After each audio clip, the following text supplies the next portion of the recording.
Hello everyone, सेप IAS में आप सभी का स्वागत है। आज चर्चा करते हैं डेली न्यूज़पेपर डिस्कशन। देखते हैं the Hindu, Indian express, Hindustan times, जितने भी हमारे इम्पॉर्टेंट न्यूज़पेपर्स अवेलेबल होते हैं उसमें कौन कौन से वो करंट अफेयर्स हमारे एग्जामिनेशन के लिए मोस्ट इंपॉर्टेंट है, उसके ऊपर चर्चा करेंगे, उसके ऊपर डिटेल डिस्कशन करेंगे। तो अपने चर्चा को आगे बढ़ाते हैं और देखते हैं कि वो कौन कौन से करंट अफेयर्स है जो आज के लिए हमारे इंपॉर्टेंट है आने वाले एग्जामिनेशन। स्टार्ट करते हैं अपने फर्स्ट करंट अफेयर से। हमारा पहला ही करंट अफेयर है मालदीव्स के ऊपर। मालदीव्स अभी बहुत चर्चा में है। लक्षद्वीप और मालदीव्स ये दोनों रीजन जो है, जो टेरिटरी है, ये बहुत ही ज़्यादा चर्चा में है। आफ्टर जो हमारे ऑनरेबल प्राइम मिनिस्टर है जो वहाँ पे विजिट करने गए थे for the inauguration of some developmental project, कुछ किसी चीज़ का उद्घाटन में गए थे, फिर उन्होंने अपने ऑफिशियल अकाउंट से कुछ पिक्चर साझा किया था, जिसके बाद से ये मुद्दा बहुत गर्म हो गया। तो समझेंगे कि ये मुद्दा जो है, क्या इसकी शुरुआत अभी हुई है या फिर इसकी शुरुआत बहुत पहले हो चुकी थी, और क्या हम दोनों इंडिया और मालदीव्स के बीच के रिलेशन में जो खटास देखने को मिल रहा है उसके ऊपर चर्चा करेंगे। उसका जड़ कहाँ है उसके ऊपर समझने की कोशिश करते हैं। तो बेसिकली इसके बारे में जो इसका बैकग्राउंड है उसके पीछे समझते हैं कि प्रॉब्लम स्टार्ट कहाँ से होती है और इसकी शुरुआत कहाँ से होती है, वो उसके ऊपर समझते हैं। 2023 में मालदीव्स में इलेक्शंस हुआ, ठीक है। मालदीव्स में इलेक्शंस हुआ और वहाँ पे जो प्रो चाइना गवर्नमेंट थी, प्रो चाइना पार्टी बोल सकते हैं, जो अभी पावर में है, मोइजू की सरकार चुन के आई, ठीक है। मोइजू की जो अभी वहाँ के प्रेसिडेंट है उनकी सरकार चुन के आए। बेसिकली ये लोग क्या किए थे, इनका जो इलेक्शन का पूरा कैंपेन था वो इंडिया आउट कैंपेन पे बेसिस था, ठीक है। इसी पे बेस था इंडिया आउट कैंपेन। ये पूरा इनका इलेक्शन का कैंपेन इसी पूरा मोटो पे बेस था कि हमारी सरकार जब चुन के आएगी, जब हम लोग पावर में आएंगे, तो इंडिया को बेसिकली मालदीव्स के लैंड से जितने भी उनके आर्मी पर्सनल्स हैं उनको यहाँ से बाहर करेंगे। ये इनका पूरा मोटो था, ये इनका पूरा कैंपेन था। इनकी सरकार चुन के आई और वहाँ के प्रेसिडेंट बने मिस्टर मोइजू। ये जब वहाँ पे ये प्रेसिडेंट बने तो बेसिकली होता क्या है, आईआर में, इंटरनेशनल रिलेशन में, जब अंतर्राष्ट्रीय संबंध पढ़ेंगे तो इसमें होता क्या है कि बेसिकली जब भी कोई पार्टी चुन के आती है पावर में तो वो नेबरहुड पॉलिसी को अपनाती है, ठीक है, कि अपने आस पड़ोस के देश जो है उनसे जाके उनसे मिलते हैं और उनसे अपने समझौता को करते हैं, ठीक है। तो ये क्या किए, ये प्रो चाइना है, ठीक है। इनका टिल्टेशन जो है चाइना के प्रति झुकाव ज़्यादा है, इंडिया के ये अगेंस्ट काम करते हैं, इंडिया के ये अगेंस्ट है, ये एंटी इंडिया बोल सकते हैं आप उनको, ठीक है, एंटी इंडिया है। तो बेसिकली ये अपना फर्स्ट टूर जो किए वो टर्की के लिए किए, ठीक है। टर्की या फिर अभी नया नाम से ये तुर्की नाम से ये जाना जाता है, ठीक है। तो टर्की के लिए इनका पहला ये टूर था जो कि इनको करना चाहिए था इंडिया के लिए, क्योंकि India is the immediate neighbour to Maldives. Maldives से सटा हुआ इंडिया है और इनका ये पड़ोसी देश है, ठीक है। तो इनका ये पहला अप्रोच होना चाहिए। तो प्रॉब्लम यहाँ से ही देखने को मिला। और दूसरा, ये इंडिया आउट कैंपेन पे ये चुनाव लड़े। और तीसरा, इनका जो झुकाव है, इनका जो टिल्टेशन है वो चाइना के प्रति ज़्यादा है और एंटी इंडिया इनके अप्रोच रहे हैं, ठीक है। इसी के बेसिस पे इनका पूरा इलेक्शन रहा और इसी के बेसिस पे आगे का जो 5 साल इनका जो टेन्योर होगा वो देखने को मिलेंगे कि इंडिया और जो मालदीव्स के रिलेशंस है, ठीक है, मालदीव्स और जो इंडिया का रिलेशंस है उसमें आपको खटास देखने को नजर आएंगे, ठीक है। अब हुआ क्या, इसके पहले जो सरकार थी वो एंटी चाइना थी। वहाँ पे जो सरकार थी वो एमडी सोलिह की सरकार थी, ठीक है। इनको बहुत अच्छा माना जाता था क्योंकि ये प्रो इंडियंस थे, इंडिया के प्रति सोचते थे, इंडिया के प्रति इनका बहुत अच्छा भाव रहा, ठीक है। तो ये प्रो इंडियंस थे, ठीक है। तो इनकी गवर्नमेंट बहुत अच्छी थी, बट अनलकी थे ये, इनकी सरकार चुन के वापस नहीं आ पाई, जिस वजह से ये प्रॉब्लम देखने को मिल रही। तो 2019 में हमारे ऑनरेबल पीएम जो थे वो वहाँ पे मिस्टर नरेंद्र मोदी जी वो मालदीव्स के टूर पे थे, ठीक है, मालदीव्स के टूर पे थे। तो बेसिकली वहाँ पे कुछ एग्रीमेंट साइन हुए, कुछ एग्रीमेंट्स मालदीव्स के साथ, इंडिया और मालदीव्स का कुछ एग्रीमेंट साइन हुआ, ठीक है। एक सेकेंड, इंडिया और मालदीव्स का कुछ एग्रीमेंट साइन हुआ, उसके ऊपर चर्चा करते हैं कि वो एग्रीमेंट्स क्या है, ठीक है।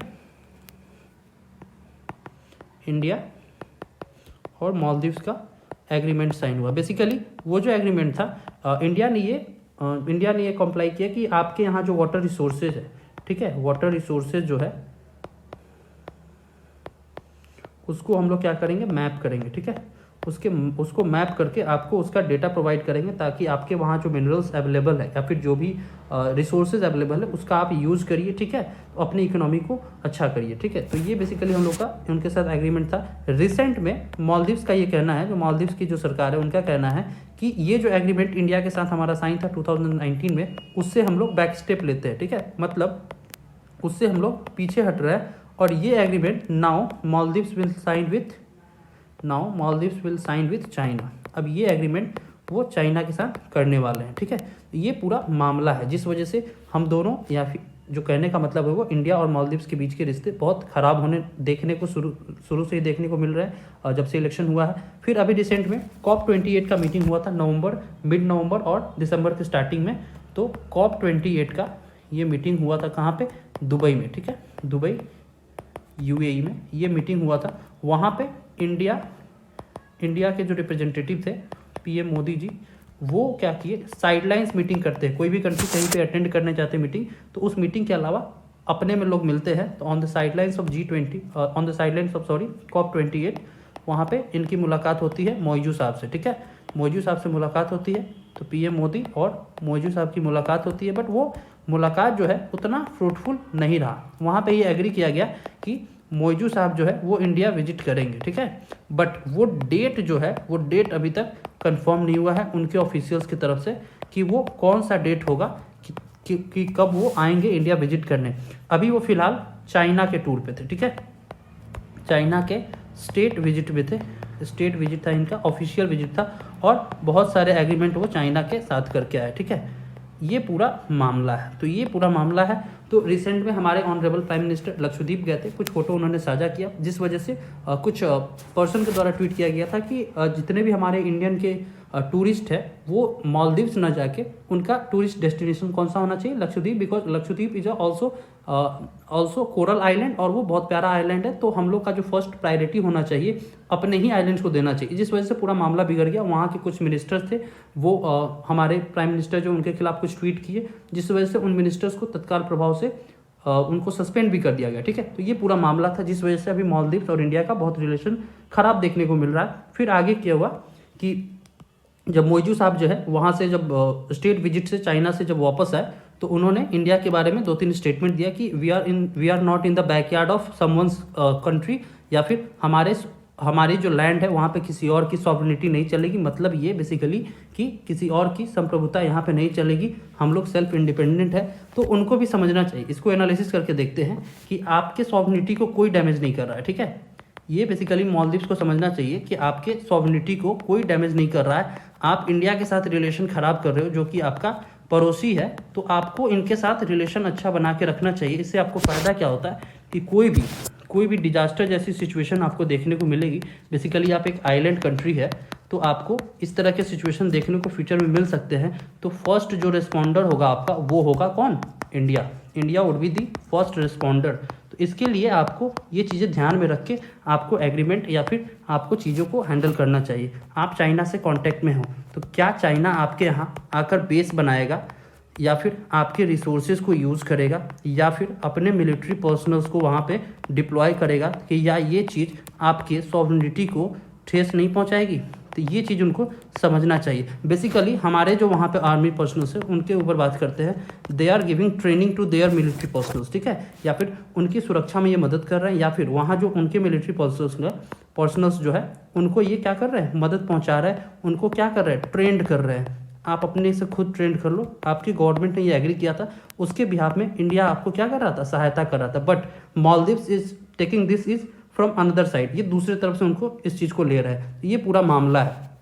इसी को लेकर जो हमारे वहाँ पे जितने भी बेसिकली बोला जा रहा है कि हमारे टोटल कितने वहाँ पे है, कुछ हमारे पे 75 के करीब में हमारे टोटल आर्मी पर्सनल्स है। तो वो बोला जा रहा है उनके तरफ से कि जो भी आपके आर्मी पर्सनल्स है उनको आप क्या कर लो? वापस बुला लो।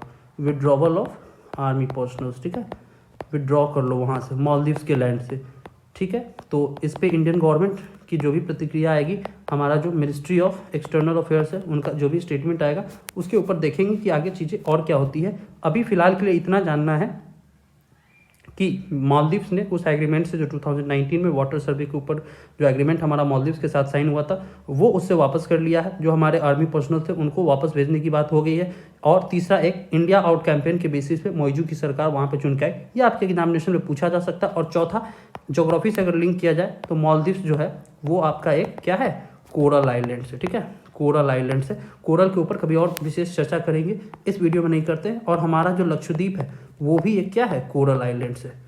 कोरल आइलैंड से। दूसरा एक पॉइंट और समझते हैं यहीं पे कि why Maldives and India are necessary for each other, मतलब मालदीव्स और इंडिया एक दूसरे के लिए क्यों जरूरी है, इसके ऊपर समझते हैं कि मालदीव्स के बिना इंडिया का काम नहीं चलेगा और इंडिया के बिना मालदीव्स का काम नहीं चलेगा, दोनों एक दूसरे पर इंटरडिपेंडेंट है। ठीक है, क्यों ऐसा बोलते हैं? ट्रेड के मामले में नहीं है, ट्रेड उनसे हमारा कुछ खास नहीं है, बेसिकली हम लोग एक्सपोर्ट ही करते हैं, इंपोर्ट हमारा बहुत कम है। ठीक है, अगर बात करें तो ट्रेड में एक्सपोर्ट हम लोग 99 करते हैं और इंपोर्ट हम लोग 1% करते हैं, तो 99:1 का हमारा रेशियो है। ठीक है, ये दूसरा। बट मालदीव्स इंडिया के लिए क्यों इंपॉर्टेंट है? मालदीव्स के लिए इंडिया तो बहुत मायने में इंपॉर्टेंट है, क्योंकि उनके जितने भी फूड प्रोडक्ट्स हैं, उनके भी जितने भी डेली यूज प्रोडक्ट्स है, फार्मास्यूटिकल्स है, मेडिसिन है, वैक्सीन है, वो सारी चीज़ें इंडिया उनको प्रोवाइड कर रहा है और बहुत सारी इंडिया हेल्प भी करता है इन टर्म्स ऑफ फाइनेंस, उसमें भी मदद करता है। बट इंडिया के लिए मालदीव्स क्यों इंपॉर्टेंट है? तो बस एक टर्म बस समझेंगे, सिक्योरिटी के पर्पज से मालदीव्स इंडिया के लिए बहुत इंपॉर्टेंट है, उसको बोलते हैं आईआर में जियो पॉलिटिकल या फिर जियो स्ट्रैटेजिक लोकेशन। ठीक है, जियो स्ट्रैटेजिक लोकेशन, इस वजह से मालदीव्स इंडिया के लिए बहुत इंपॉर्टेंट है।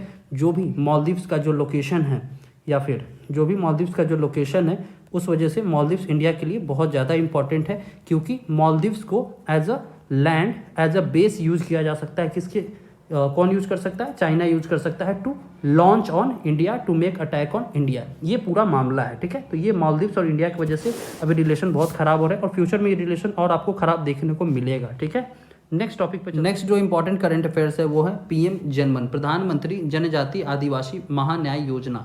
ये अभियान जो है प्रधानमंत्री जी के द्वारा 15 नवंबर 2023 को लॉन्च किया गया था बिरसा मुंडा की जयंती के दिन पर। ये योजना बहुत ही इंपॉर्टेंट है। क्यों? क्योंकि ये बेसिकली इसका जो ऑब्जेक्टिव्स है, जितने भी कंट्री में पीवीटीजीएस है, मतलब इसका ये हुआ पर्टिकुलरली वल्नरेबल ट्राइबल ग्रुप्स, मतलब इसको हिंदी में अगर समझे, आम भाषा में समझे, तो इसका अर्थ ये है कि ट्राइबल में भी, ट्राइबल जो हमारे ग्रुप्स हैं जितने भी, उसमें भी आदिवासी में भी जितने भी निम्न वर्ग के जो लोग होते हैं, जिनको आम सुविधा नहीं होती, टॉयलेट की, एजुकेशन फैसिलिटीज़, रोड, रेलवेज या फिर उनको रहने की जो भी आम सुविधा उनको नहीं है जीवन चलाने के लिए, उस सुविधा को प्रोवाइड करने की बात कही गई इस योजना के तहत। बेसिकली इसमें जितने भी 75 पीवीटीजीएस है हमारे देश में, उन पर्टिकुलर कम्युनिटी को टारगेट किया जा रहा है। और एक एक्स्ट्रा इन्फॉर्मेशन कि पूरे देश भर में सबसे ज़्यादा जो पीवीटीजीएस का जो ट्राइबल ग्रुप्स है वो उड़ीसा में है। और बात करते हैं बिहार की या फिर झारखंड की, तो ये दोनों मिला के 19 ट्राइबल ग्रुप्स ऐसे हैं जो पीवीटीजीएस के कैटेगरी में है और टोटल हमारा 75 है।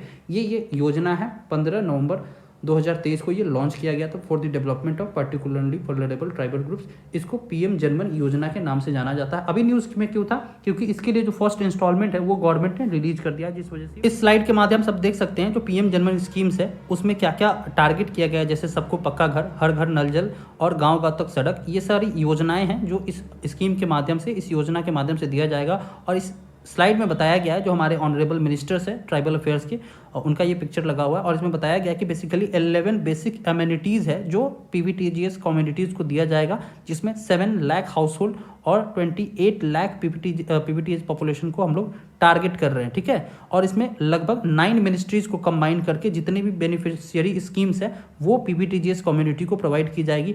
और एक एक्स्ट्रा इन्फॉर्मेशन जो आपसे पीटी में पूछ लेता है कि पीवीटीजीएस का डिस्ट्रीब्यूशन इंडिया में बात करें तो 18 स्टेट्स एंड 1 यूनियन टेरिटरी में बेसिकली 19 टोटल जो लोकेशन है उसमें हमारे पीवीटीजीएस फाउंड किए जाते हैं। और ये मिनिस्ट्री ऑफ किसके अफेयर्स में आता है? मिनिस्ट्री ऑफ ट्राइबल अफेयर्स के अधीन ये आता है। ठीक है, तो ये पूरा न्यूज़ है, इससे आपसे सवाल बनेंगे, प्रश्न देखने को मिलेंगे, क्योंकि ये स्कीम बहुत ही ज़्यादा चर्चा में है। ठीक है, नेक्स्ट न्यूज़ की बात आर्मी डे के ऊपर बात करते हैं। 15 जनवरी को हर साल आर्मी डे के रूप में मनाया जाता है। ये हमेशा चर्चा में रहता है, कभी कभी आपसे एग्जामिनेशन में इंपॉर्टेंट डेज में पूछ लेता है कि 15 January is celebrated as Indian army day. Army day बहुत इंपॉर्टेंट है। ये बेसिकली क्यों सेलिब्रेट करते हैं तो यहाँ आपके स्लाइड पे मेंशन है, every year 15 January is commemorated as army day to remember the occasion when general later field marshal KM Cariappa took over the British command of the Indian Army from General F.R.R. Butcher, the last British commander-in-chief in 1949 and become the first Indian commander-in-chief of independent India. Basically KM Cariappa जो थे वो उन्होंने जो last हमारे British army personnels थे FRR butcher, उनसे ये command लिया था। उन्हीं को रिकॉग्नाइज करते हुए, उन्हीं के रिकॉग्निशन में इंडियन आर्मी डे को सेलिब्रेट किया जाता है। नेक्स्ट जो न्यूज़ हमारा है वो अटल सेतु के ऊपर है। अटल सेतु जो प्रीवियसली दूसरे नाम से जाना जाता था, बेसिकली वो अटल बिहारी वाजपेयी सेवरी टू नहावा शेवा अटल सेतु ब्रिज, सी ब्रिज के नाम से ये जाना जाता था। ये बेसिकली साउथ मुंबई जो है या फिर सेंट्रल मुंबई को नेवी मुंबई से ये कनेक्ट करेगा, ठीक है। तो सेंट्रल मुंबई को नेवी मुंबई से ये कनेक्ट करेगा। ये सी के ऊपर ये ब्रिज बना हुआ है और इंडिया का सबसे लॉन्गेस्ट या फिर लार्जेस्ट सी ब्रिज के रूप में, इंडियाज लॉन्गेस्ट सी ब्रिज के रूप में ये मतलब इसकी उपाधि मिली है। और बेसिकली इसमें 22 किलोमीटर पूरा ये जो रोड बना है वो बेसिकली 22 किलोमीटर का है, जिसमें 15.5 किलोमीटर आपका क्या है, इसमें मेंशन है 15.5 किलोमीटर आपका जो है वो पुल 16.5 किलोमीटर जो आपका ब्रिज का लेंथ है, और बाद बाकी जो बचा आपका 5.5 किलोमीटर वो एलिवेटेड रोड है जो लैंड पे बना हुआ है। तो बेसिकली ओवर द सी कितने पार्ट है, 16.5 किलोमीटर है। और दूसरा जिसमें इंपॉर्टेंट है, कभी कभी लोकेशन डीप जाके पूछ लेता है पीसीएस एग्जाम में, तो साउथ मुंबई का जो सेवरी है, यहाँ रेड कलर में मेंशन है, साउथ मुंबई का जो सेवरी लोकेशन है उसको कनेक्ट करता है चिरले नियर सेवा इन नेवी मुंबई, या फिर इसको ऐसे भी समझ सकते हैं कि सेंट्रल मुंबई का जो लोकेशन है उसको नेवी मुंबई के साथ ये कनेक्ट करता है। एक न्यूज़ इसमें यह आ रहा है कि बेसिकली इस प्रोजेक्ट की जो ये था, इसको प्राइम मिनिस्टर ने इसके फाउंडेशन स्टोन को ले किया था 2016 में, तब से ये प्रोजेक्ट चल रहा है। फाइनली ये बनके इस पर तैयार हुआ है, तो इसको इनॉग्रेट किया हमारे माननीय प्रधानमंत्री जी ने। और एक इन्फॉर्मेशन ये बोला जा रहा है कि इसमें इतने सारे स्टील लगाए गए हैं ताकि उस पर 17 बार उससे इफिल टावर्स को आप बना सकते हैं। मतलब इतने ज़्यादा मात्रा में इसमें स्टील्स का यूज़ किया गया है, जिससे 17 इफिल टावर्स अलग अलग आप बना सकते हैं, ठीक है। तो ये न्यूज़ है अटल सेतु, इसका पूरा नाम आप देख सकते हैं। और एक मुंबई ट्रांस हार्बर लिंक भी इसको बोलते हैं, ठीक है, Mumbai trans harbour link, MTHL। तो ये पूरा न्यूज़ है। इससे लेकर अगर प्रश्न बना तो यही सब फैक्ट्स से लेकर आपसे पीटी में प्रश्न बन सकता है। मेंस में इससे कोई प्रश्न नहीं पूछेगा। एक चीज़ पूछ सकता है मेंस में आपसे कि विकसित भारत में जो हमारा इंफ्रास्ट्रक्चर का जो डेवलपमेंट है उसका लास्ट जो हमारा आज का न्यूज़ है, आज के जो इंपॉर्टेंट करंट अफेयर्स के सेक्शन में लास्ट जो हमारा इंपॉर्टेंट न्यूज़ है वो है वोल्केनो का इरप्शन जो अभी आइसलैंड में देखने को मिला है। इमेज में आप क्लियरली देख सकते हैं कि एक जगह है आइसलैंड में ग्रीनडाविक, वहाँ पे जो वोल्केनो का जो इरप्शन हुआ है उसके जो मटेरियल्स है वहाँ तक देखने को मिले हैं और काफ़ी ऊंचे तक इसके फ्लेम्स नजर आए हैं। तो ये वोल्केनो बेसिकली कहाँ पे इरप्ट हुआ है, तो ये इरप्ट हुआ है आइसलैंड में इरप्ट हुआ है। उसके वोल्केनो के बारे में जानते हैं कि वोल्केनो ज्वालामुखी होता क्या है, किस तरह से वो काम करता है। तो अर्थ का जो लेयर है ना, अर्थ का जो लेयर है उसमें बेसिकली 3 लेयर होते हैं, ठीक है, क्रस्ट मेंटल कोर, ठीक है। एक सेकेंड, अर्थ का अगर मान लेते हैं ये अर्थ है तो उसमें 3 लेयर होता है। तो ऊपर वाला पोर्शन होता है हमारा क्रस्ट, बीच में हमारा होता है मेंटल और नीचे हमारा होता है कोर, ठीक है। तो ये 3D डायमेंशन इसका दूसरा है, ये 2D रिप्रेजेंटेशन इस वजह से देखने को मिल रहा है। तो जितने भी मैग्मा एक्टिविटीज़, जितने भी वोल्केनिक एक्टिविटीज़ की भी चीज़ है जो मैग्मा चेंबर बोलते हैं वो हमारा मेंटल में ही होता है, ठीक है। तो मेंटल वाले पोर्शन में ही यहाँ पे मैग्मा स्टोर्ड होता है। क्या स्टोर्ड होता है? मैग्मा। ये बेसिकली जब फट के बाहर आता है तो वो लावा का फॉर्म ले लेता है, ठीक है। ये पूरा वोल्केनिक एक्टिविटी, ज्योग्राफी में इसको आप अच्छे से पढ़ेंगे। लेकिन यहाँ पे ये जानना है कि ये जो वोल्केनो है अभी कहाँ पे इरप्ट हुआ है, वो इरप्ट हुआ है आपका कहाँ पे, आइसलैंड में। इसको बोलते हैं वोल्केनिक पाइप, वोल्केनिक पाइप। तो ये जितने करंट अफेयर्स थे आज के, जो भी इंपॉर्टेंट करंट अफेयर्स थे उसका डिस्कशन ये यहाँ पे रहा। ऐसे ही हम लोग नेक्स्ट वीडियो में भी करंट अफेयर्स को लेकर आएंगे जो हमारे पीसीएस एग्जामिनेशन को टारगेट करेगा। जो एग्जामिनेशन में प्रश्न जिससे आएंगे उसी करंट अफेयर्स को हम लोग देखेंगे और बाद बाकी इधर उधर की चीज़ें हम लोग नहीं फॉलो करेंगे। तब तक के लिए थैंक यू सो मच।